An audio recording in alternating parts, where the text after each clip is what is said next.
Hi, everyone, and welcome. If this is your first time on my channel, I'm Karen Viloria-Miguel, owner and founder of Canada Bliss handmade crochet hats and accessories. And if you're logging in today, I would love to hear if you where you're chiming in from. And first of all, I just want to say hi to the people who are popping in. Hi, Kaning from Kaden and Adair from Portland. It's good to see you. And let's see who else we've got here. Seeing Stitches and Creations. Thanks for joining us today. If you're just joining us, today is our luncheon live, and I've got something really special for you guys because we are bringing in Rosie Chhun from at Los Angeles, and she is a hand maker and crafter.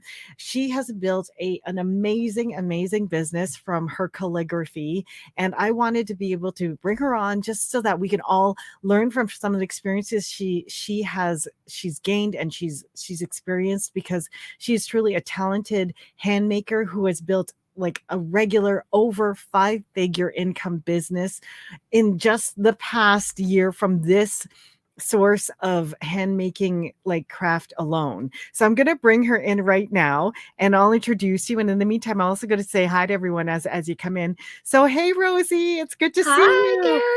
How Hi. are Very you? good, thank you. Thanks so much for joining us. I'll bet you the weather is way better there than it is here. It's sunny, but it's cold. It's deceivingly sunny right now. Oh, it's sunny here too, but it's also like -16. I know, I tried to walk my dog this morning and it was like he was not having it. He literally like Yeah. turned the corner and then started running back to the house. Let me Yeah, my just say boyfriend's quick. going out to Mojave Desert right now, and it's in like freezing temperatures. I'm like, I'll just stay here. Oh my gosh. So, well, that's probably a good idea. I'd stay in LA too if I were you. So, hi, Crafter Gilmore from Sanctuary. Hi, Denise from Texas. It's Denise. That's it. Denise. Hi, Denise. Thanks for joining us today. And if you're just popping on, we have Rosie Chhun with us. She is from Wandercrafter. She's a hand maker and she is a calligrapher. Well, she's a calligrapher hand maker from Los Angeles, California. And she has built this fabulous, amazing business out of like in the past year. It's just completely blown up. And I wanted to bring her on because we are a community of crafters here. And we also want to, a lot of us are crocheters, knitters, but we do so many things like sublimation, and there's probably a lot of like calligraphers too who have like multi-talented creative abilities, and we just all want to know more about how you've built this up, because sometimes it seems a little bit out of reach when we're trying to create our handmade business. So Hmm. anyway, let me get out of your way and show like the amazingness of you. First of all, first Rosie and I, for those of you who don't know, and why would you, because you wouldn't know, right? But Rosie and I met through a mutual mentor, and then we discovered that we have so many like different challenges and joys that are similar from running a handmade business. And I Hmm. just wanted you guys to meet somebody who's just blowing it out of the water. Oh. Rosie, could you share with us? I would love if you could share with us how you got started in your handmade journey. Yeah, definitely. So, I am a calligrapher by trade. I actually have always been really interested in handwritten art. I just remember as a kid, like wanting to learn how to use a quill and how to do different lettering forms. I would always be doodling in my pages and stuff like that. And I actually went to pharmacy school, so I am a doctor of pharmacy. Um, I started school in 2013 and really got back into kind of the original foundation of that and started using that as a way to become less stressed out from pharmacy school. And really, it was just a hobby back then. And when I graduated, I left with almost $200,000 in loans. So I was really motivated to start a side hustle because, I did the calculations and it turned out like even if I was paying the max amount with how much interest I was accruing every single month, even if I was paying and putting my entire paycheck into my loans, I would be in debt for a very long time. Wow. So I decided to turn it into a side hustle and started doing things on like Etsy, collaborating with different brands on Instagram and stuff. And it wasn't until 2019 when I started doing live events, which was basically like going into different department stores or influencer events and stuff and actually doing calligraphy engraving on site in front of other people. And so it Cool. kind of becomes like a live art entertainment style. And it wasn't until then, until like that, my brand actually started to blow up because of that. I started making really good connections with other calligraphers. And so they referred me to different brands. And now I work for large luxury brands like Neiman Marcus. I've done stuff for Netflix, HBO, NBC, Wow. and other like celebrities and stuff. So fortunately, because of my location, I do have access to that. Yes. But I also do teach other calligraphers how to create their own calligraphy businesses. And, you know, I have people in like rural areas that are having success. So it's not just limited to like big cities like LA. Fantastic. And it's see, there's some similarities right there. Like in terms of like you getting started, a lot of crafters use their discover their craft or their knack for it because they go through stressful situations or they need a little bit of an outlet that's not just their regular like 9 to 5, and then you end up finding like you have a passion for it. And I actually, when you mentioned what type of like you mentioned, if you don't mind, I'm going to show one of your recent TikToks.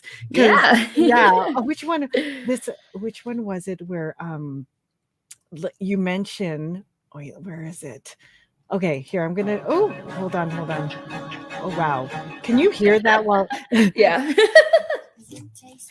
which one? Wait, Graver. Which one is the one that you would mention some of the like the pharmacy? I'm gonna show the pharmacy school one. Is that okay? Sure. Okay. Yeah. So guys, let me say hi to some of the people who just popped on right away. Here. Kadyana asked how we met. We met through mutual mentors, and then we just made friends. Like we just started We chatting. met. I think it's been a year since we've met. So Yeah, and we were putting our coaching program together, and turned out we had a lot of similar struggles. yes. So So we just connected really well. yeah, because we got started talking about just regular things about we asked each other stuff about like our coaching course that we were building, and then eventually you get to know each other and you become acquainted. So that's kind of how we got started. And then hey J Hook, good to see you. She's from Germany, so she's logging in from Germany. Good to see you. That's She's awesome. making dinner, so you enjoy while we chit chat here. And then do you make your own quills? This is a good question. So Yeah, that's no? actually a really good question. I have never made my own quill. Oh, clearly somebody who's dabbled there in a little bit of calligraphy. So Crafter That's awesome. Grimoire, very cool. So I'd love to see some of your works too. Hey Avis, she's one of my students. Greetings. Good to see you. Thank you for logging on. I know she's been super busy lately, so I really appreciate it. And hi to you too, seeing Stitches and Creations. Thank you so much. Wait till you hear her full story. She is incredible. Rosie's amazing. Gigi, she's also our little crochet our crochet queen. She's also a YouTuber. Hi Gigi, thanks for popping on. And Marie, hi, it's good to see you. And then but let me indulge a little bit. I want to show you some of Rosie's TikTok because the things she's accomplished in just a year is just phenomenal. Watch this. Pharmacy school? Honestly, I have no idea. The truth is, I go back and forth almost every single day. I actually loved pharmacy school. I met my two best friends there, moved out for the first time, had the time of my life, and built a really strong work ethic. I sounds so weird listening to myself. You have a lovely voice. On the other hand, I invested a whole lot of money, $170,000 to be exact, and spent 8 years getting a doctor of pharmacy degree to end up at a job I hated, getting burnt out, and having no control over my schedule or my life. Even still, the time I spent in pharmacy school and as a pharmacist was essential to building the life experience and work ethic that I use in my business every single day. Honestly, I don't know if my business would be as successful had it not been for the lessons I learned in pharmacy school. So do I regret my decision? No. Would I do it again? No way. Oh, sorry. I love like you look back and you're like, I'm glad I learned what I did from it. But yeah, no, I'm not going back. Yeah, yeah. No, no, thank you. Funny. So when did you decide that you were going to turn it into a business, Rosie? Yeah, so I graduated in 2017.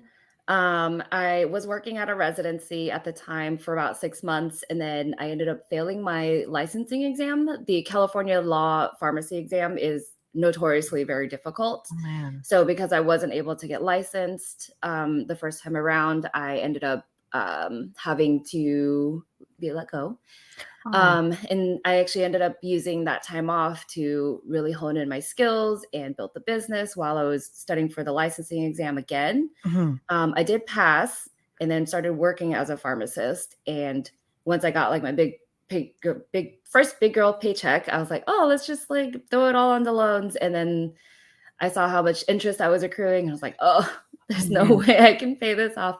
So I really started to start honing in on the calligraphy skills and started building and creating, Cricut things. And we made cake toppers, hair bows.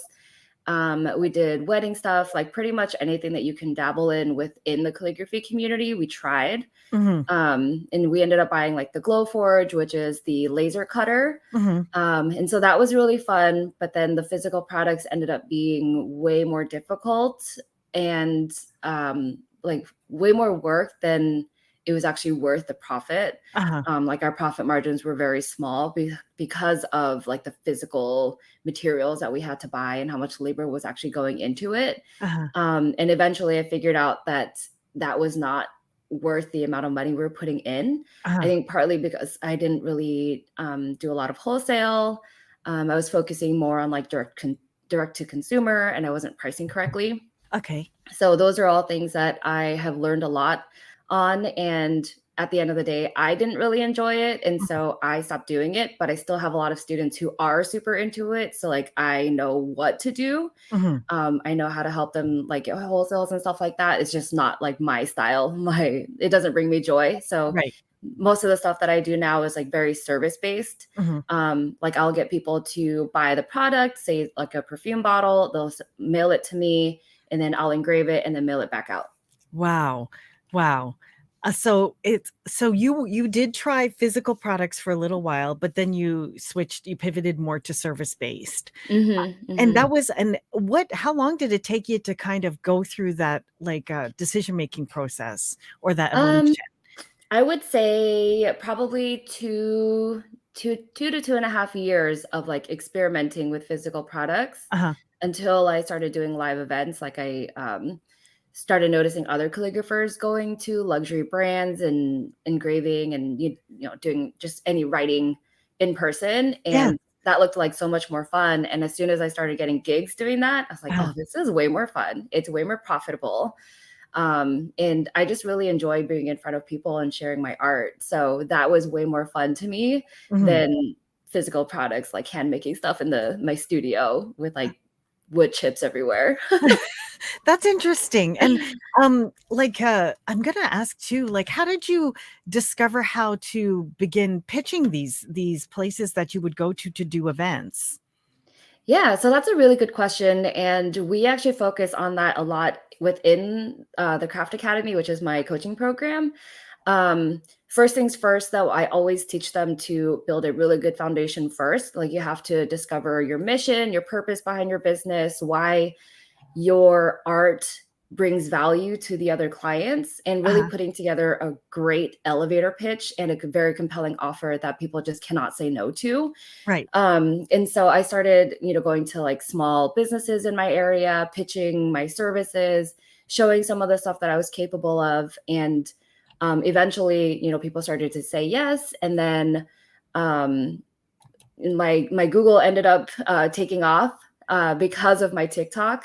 Uh-huh. So my first videos like went viral like probably April of last year, and then starting in October of last year, it really blew off. Like, That your TikTok is like fantastic. thank Okay, I bet you. again back Yeah. So here. there's How another do one. There's another video that's like 8.4 million views show now, me and that was like the biggest growth video.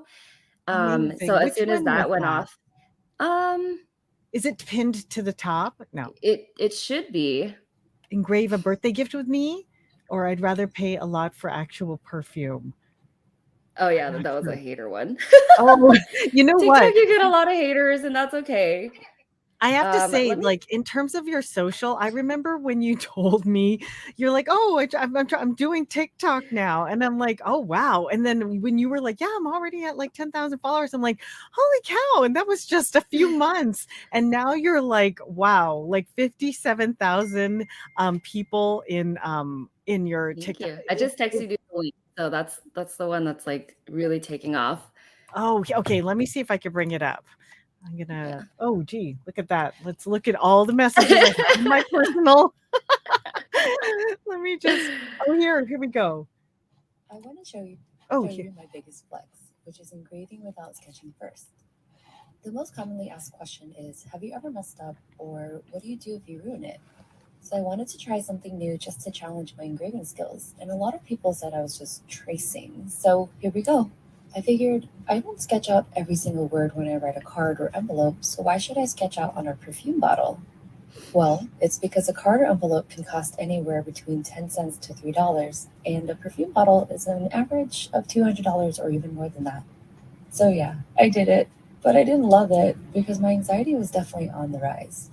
Every time you see me pause, it's to double check the spelling. So I'll do it if I'm super busy and don't have time to sketch, but I think I'll go back to my old ways from now on. And for anyone asking, because I sketch and cross check each engraving multiple times, I have not messed up on a bottle yet. But if I do, I have liability insurance or the company will replace it for free.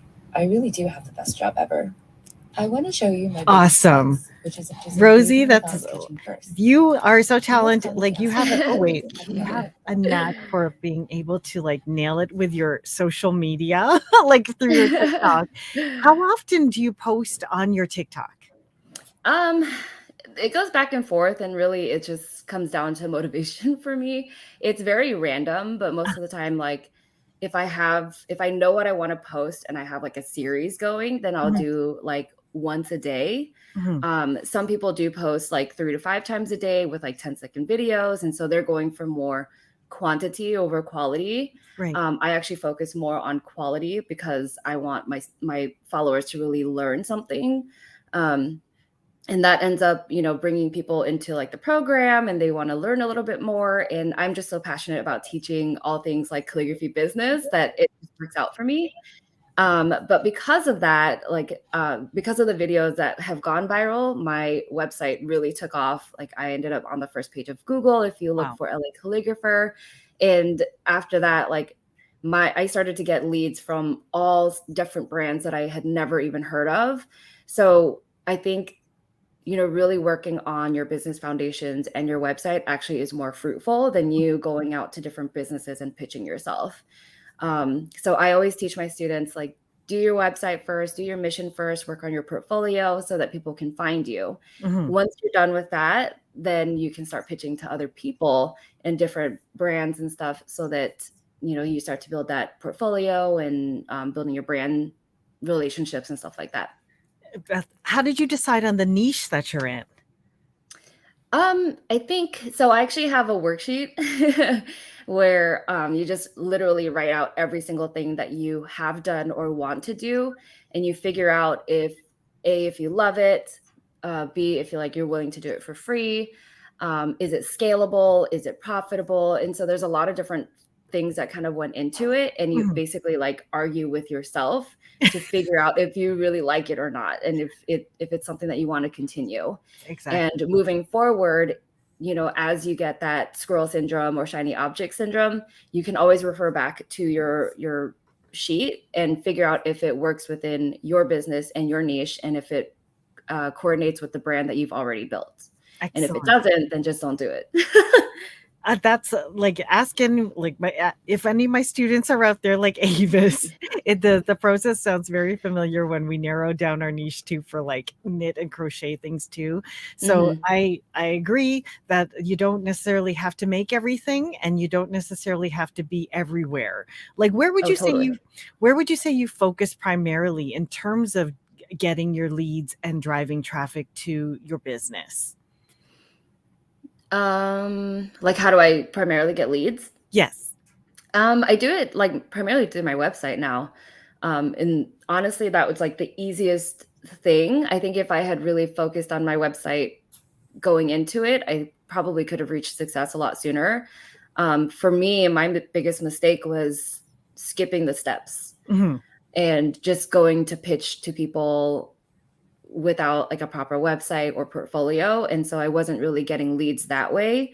Eventually I did after a lot of work, but it would have been way easier on me if I had just focused on my website and my portfolio first. Yeah. See, a lot of us can totally agree that it's Cherie from Yours Truly by Rose says that's a good idea to make a list of what you want to do, what you've done, and totally get the scroll syndrome. And that's, yeah, you have to Yeah. sometimes plant it in one place so you can go back to it and also park it if it's something that you're not going to act on or doesn't fit into your plan, the Mhm. plan that you set out for yourself. Absolutely. Now, And the I thing want to. is, like, you don't have to monetize every single thing. You Mhm. can keep some of these creative skills and hobbies and keep them as hobbies so that you actually have a hobby. I Yes. think one of the things that you end up realizing is when you have a creative business, you end up doing a lot of your creativity for someone else instead of yourself. So if you have something that you're interested in, you want to learn how to do it, then try doing it at home and just have fun with it yourself. You don't have to sell it. Oh yes, definitely a common syndrome for so many of us. I gotta. So Rosie, what do you do? Like, what are some of the things that you do on your spare time? Then, like, what will you Mm. make when you're not making something for somebody else? Yeah, so I've always wanted to learn bottle painting, which is like taking acrylic paint basically and like decorating, wine bottles, champagne bottles, or even perfume bottles with it. Eventually, I will probably monetize it because that's another form of like live art. But right now, like I just want to do it for myself for a little while and see if I actually enjoy it before bringing it out to the public. Oh, nice. It's funny because like once you've done it once, you're like, oh yeah, I totally have to.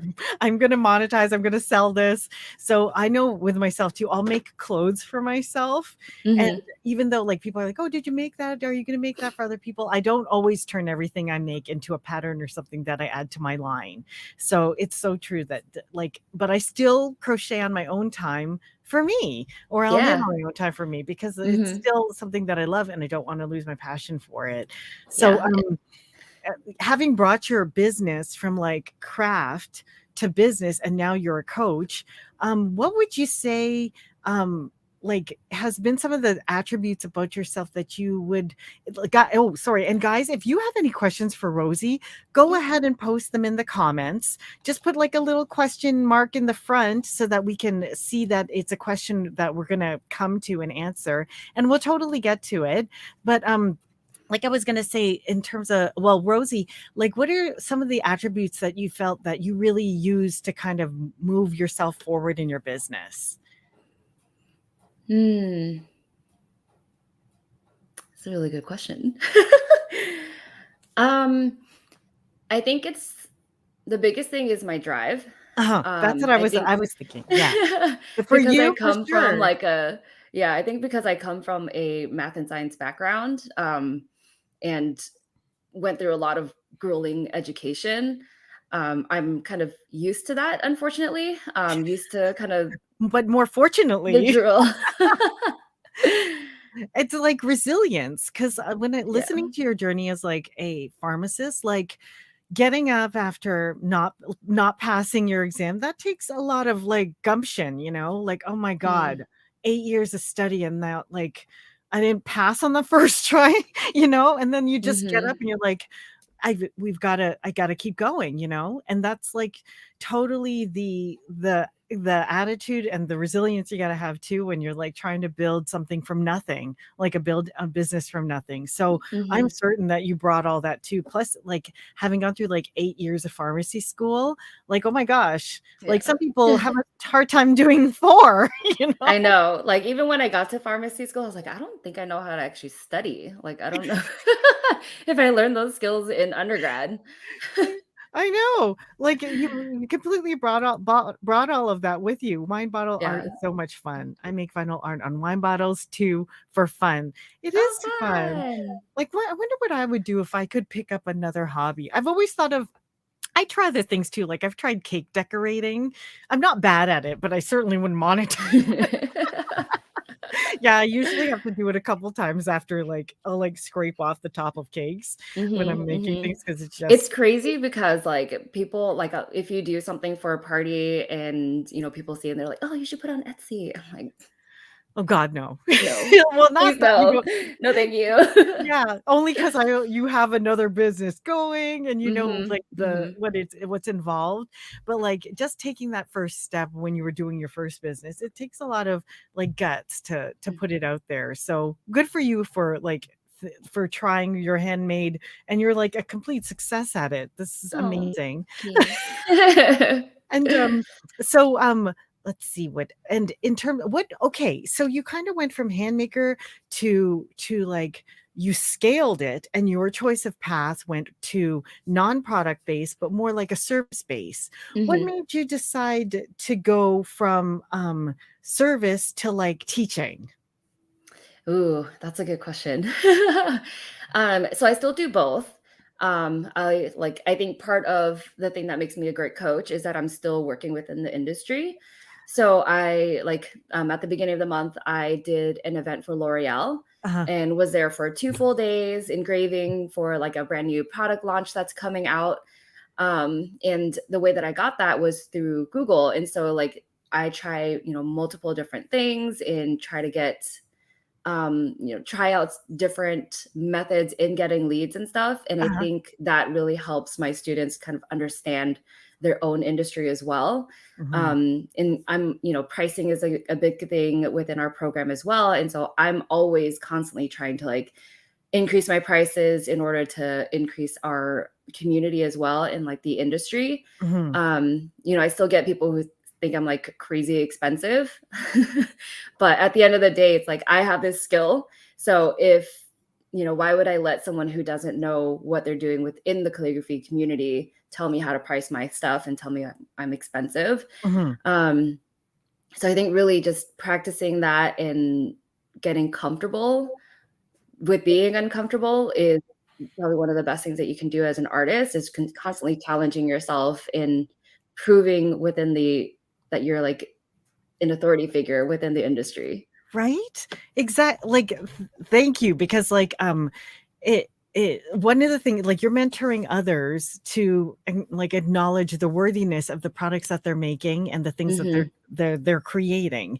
So, Mhm. and that is one of the hugest things when it comes to handmakers because a lot of people with it being handmade will devalue what they're doing, and at the same time it goes too for when you're teaching. Some people will devalue the information that they're Mhm. giving, but then it's like if this information is also helping others, then again it's important to value what it's worth, especially if you're an authority figure, and you absolutely are, because heck, you're making things for celebrities and like in Hollywood and on a regular basis. And I don't think there's been a weekend that you haven't been busy or off to like somewhere like L'Oreal or Dior or something like that, very snazzy. I have a question here from Kadina.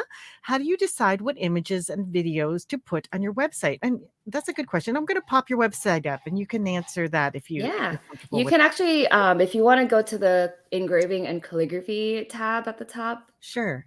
Here you Yeah, so go. you can Want me scroll to down and kind of see some of the portfolio images that I've created. Beautiful. Um, the biggest thing for me is I want to like whatever you put on your website, is what you want to sell to your visitors.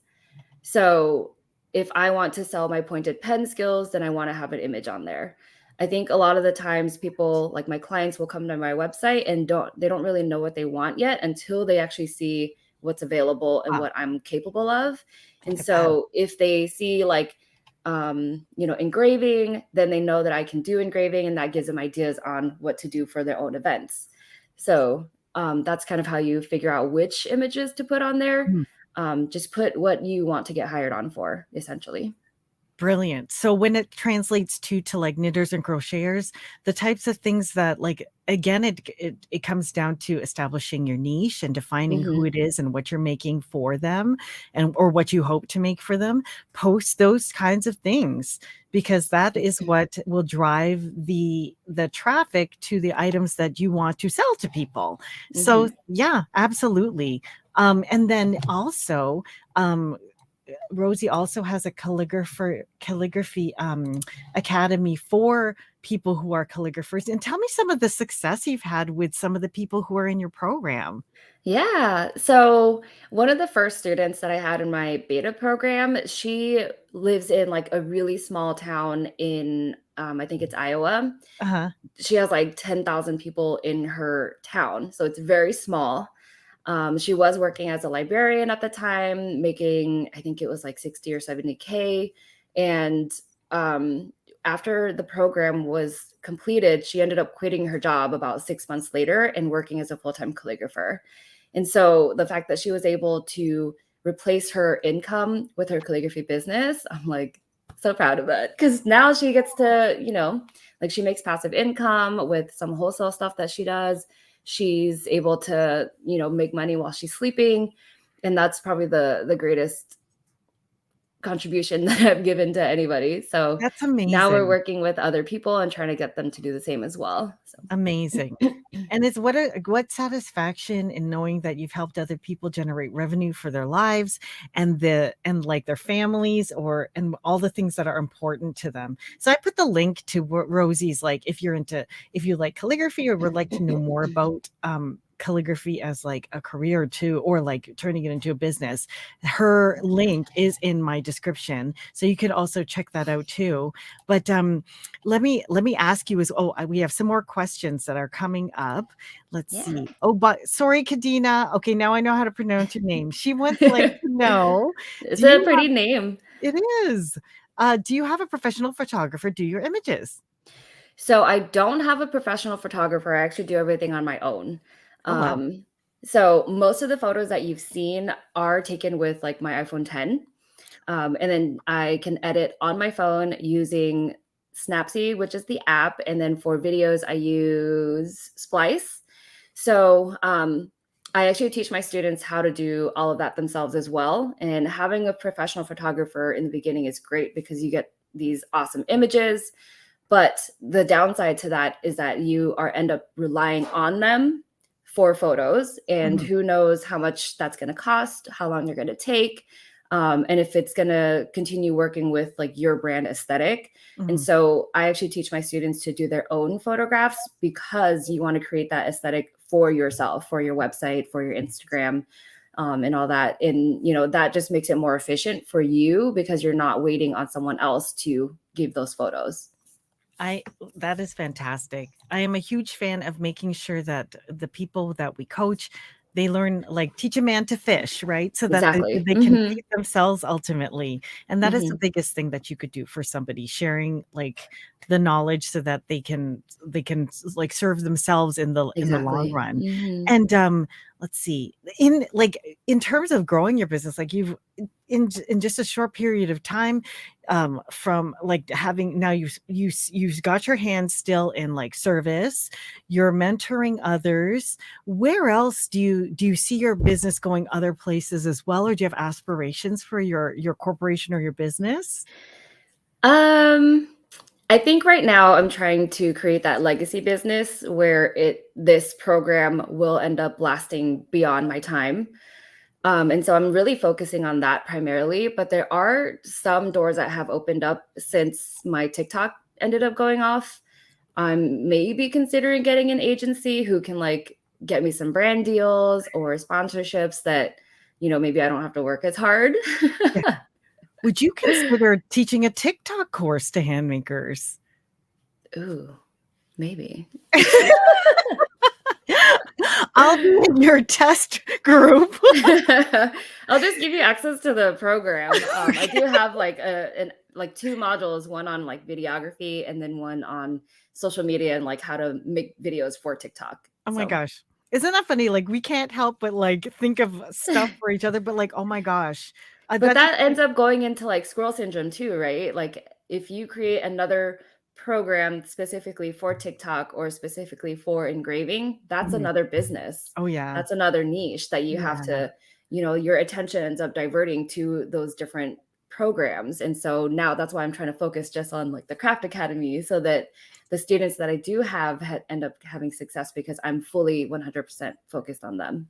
This is why you're a success, because you've got freaking laser focus. like that's a good idea, but no, we're focusing. Yeah, well, it helps to have other mentors and other entrepreneurs who are doing the same thing and seeing how focused they are. Like our mentor, she had 2 different programs and she ended up shutting down the smaller one and just putting it into her big program.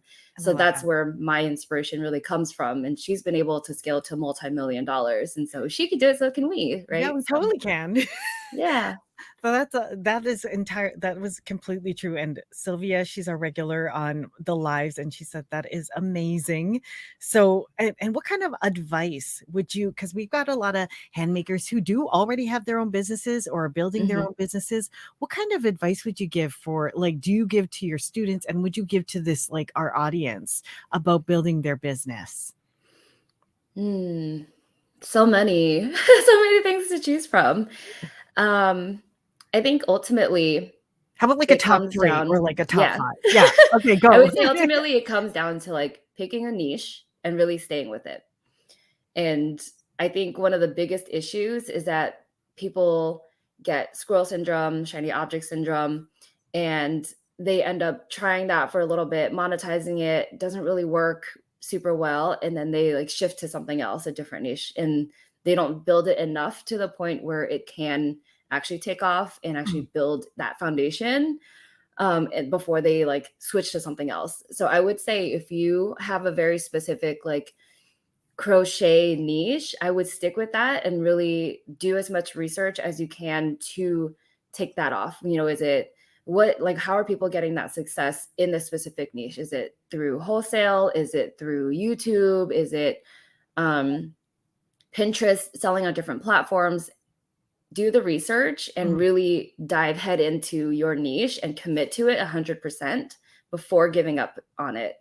And I think asking for help is also one of the most, one of the best advice, right? Like someone like Karen who knows the industry and has done it and has had success. She's worked for multiple brands.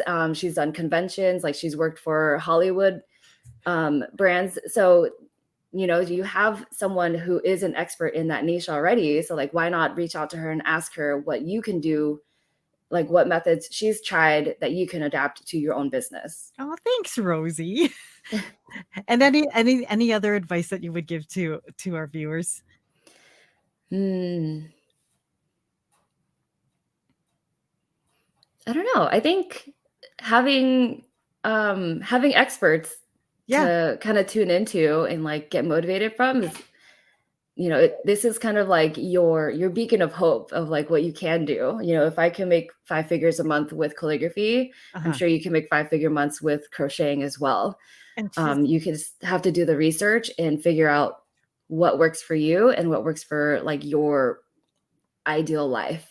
Exactly. And to build on that, like, wait, let me just see what Sylvia's asking here. Is her niche a product? And Karen, your niche is people? Is her niche if Sylvia, I think she's tuning in late. Rosie's niche is calligraphy. She both does calligraphy, like luxury calligraphy and for brands, as well as like she also teaches people how to build businesses who from calligraphy. And my niche is people. I have my niche. People who are crafters and like mostly knitters and crocheters who would like to build businesses or product-based businesses for themselves as well. And to build on that too, like when you're like, absolutely, like I'm fortunate that I got to meet Rosie through a mutual mentor, but the truth is too, and I'm not sure how many mentors, this is an interesting discussion that I'm going to bring up, but like how many mentors you might have had in the future. And I have to say, I've met different people that I've tried to like be coached by, and Mm, not everybody is necessarily your cup of tea. Also find people who have found success in the area that that you want to grow in, or have the skills that you want to grow in. So if like, guys, I think we mentioned this before, if you love making things, then you don't necessarily have to make all of your money blogging. You know what I mean? And mm, unless that's your thing, if you love writing about crochet, then that's your jam too. But like, just make sure that you love what you're doing, and you're going down a path that, if you see yourself doing it in the long run, you love it and it nurtures you. So looks like Sylvia has to bow out of our live, which is, we hope you when you say niche, was the last had was late, had doctor's appointment. Sorry, I'm not sure when you say niche, when you say find your niche.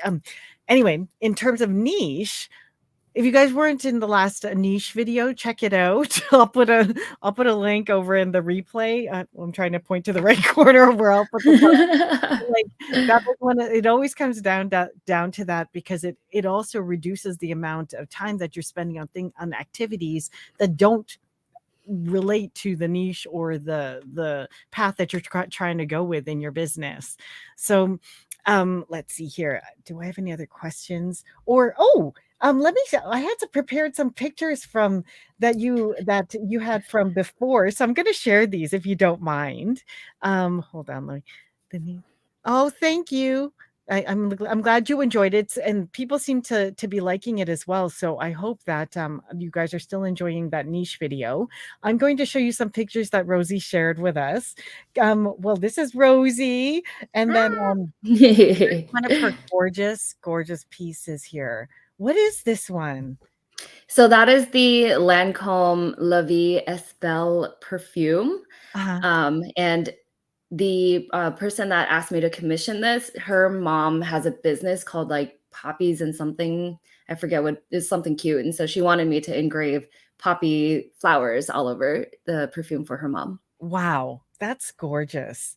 And like, Thank you. oh my gosh, your use of the space, because you have to like engrave on irregular objects, and it still looks like harmonious in relation to the shape of it. Like, it's not kind of like me, it'd look lopsided. There'd be too many flowers in the corner, and I'll be like, oh, what should I do here? Yeah. I mean, I've never tried crocheting, so Oh, you're like, I think this arm's a little longer than that. yeah. But that's what I love. I can completely appreciate other people's art. Like, look at the time that you spend on it. And this one is interesting because it's you actually show the process of what it is you do. And you know what I'm curious about is, what is this that you put into the etched part? Yeah. So the engraving, like if you look at the glass, it's smooth. Uh, There's like a really smooth finish on there. Once you engrave it, it creates like a matted textured um area on it. And the thing that I'm putting on it is like a wax. It's called Rub and Buff. It's a wax metallic paste that ends up grabbing on anything that's a matted texture. So you just put it over, fill in the engraved portion, and then wipe it off with like a cotton pad, uh, and it makes it just stand out so much more. It creates that like pop that everyone's looking for. Oh, I love it. I love it. Have you ever done like live events? So like, before you narrowed your niche down, did you ever do like live teaching? Oh yeah, you did. You did a calligraphy course for people where they learned how to do this, right? Yeah. Yeah. Before I started getting into engraving, I did teach calligraphy classes, and it was fun. But at the same time, I think it was pretty basic at the time. Like there's a lot of beginner calligraphy classes these days. Uh-huh. Um, and so I didn't want to be one of those, just another calligraphy teacher. Uh-huh. I did teach an engraving class live in person, and that was so much fun. And so I actually enjoyed that a lot more. Wow, what a treat for your audience if they get a chance to learn directly from you. But Yeah. these are absolutely gorgeous. But anyway, do you have anything else that you would like to give as like advice for our community? Um, Oh, thank you, Kadina. Your work, Rosie, your work is absolutely gorgeous. It is. And she's so talented. That's why it's like so important to me that everybody, like we share each other's abilities, and Sarah Little Corner of the Crochet World says it's gorgeous work. But I wanted Thank to you. thank you so much for taking the time to talk to us and inspire us with what you've done with your business. And I hope it acts as like an inspiration for everybody whoever wonders if they should try or if they think they're worthy enough to give it a go in terms of putting their creative things out there and selling it. I think the key things to take away is like have an idea of what it is you want to make. Don't lose your passion for what it is that you're making, and just keep going. Have resilience, find good mentors, right? And then stick with your stick with your mentors and keep moving forward. That is the only thing you can do, because it's only through building your competence that you get the confidence to build that business and to just keep continuing on. So Rosie, Yeah, you said that really well. I like that. oh well, thank you. Thank you so much. But I just want to thank you again for taking the time to sit with us today. And I hope you guys had a fantastic time with Rosie, because I just adore her. And I think Aw. you thoroughly impressed them as well.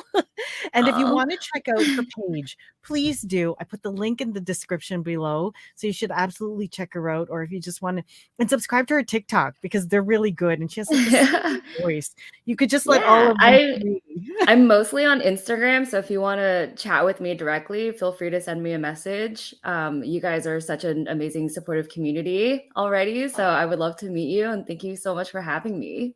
It's our pleasure, and thank you. So, guys, we'll probably end the live stream and catch the replay if you didn't watch the beginning, because she's totally talented, and this is a fun live. So, again, you guys have a safe, healthy, and happy handmaking life, and we'll see you again soon. Bye, guys. Bye.